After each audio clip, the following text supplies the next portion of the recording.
দাদা ভাইদের একটি ফরমাইশি আছে, জাস্টিস ফর আরজি কর, তাই তো? তো যাই হোক, আমি আমার শেষ কলাম পরিবেশন করবো আর ছোট্ট করে একটি অন্তরা তোমাদের জন্য দিয়ে দেবো লাস্ট, ঠিক আছে? এক আশিক, তার মনের আরজি তামার না, লেখক ছন্দের মাধ্যমে লিখছেন, মনোযোগ দিয়ে শুনবে।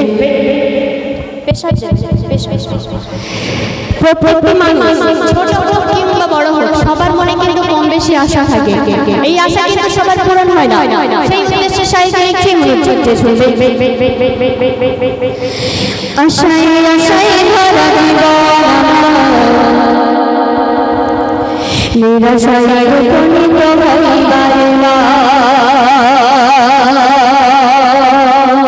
ছোট থেকে বৃদ্ধ সবার মনে কিছু না কিছু আশা থাকে, কিন্তু সবার আশা সবসময় পূরণ হয় না। সেই উদ্দেশ্যে এক আশিক লিখছে, বলছে শুনবে। আশায় আশায় ভরা জীবন নিরাশায় উপনীত হইবার না। আশায় আশায় ভরা জীবন নিরাশায় উপনীত হইবার না।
দেখে বলে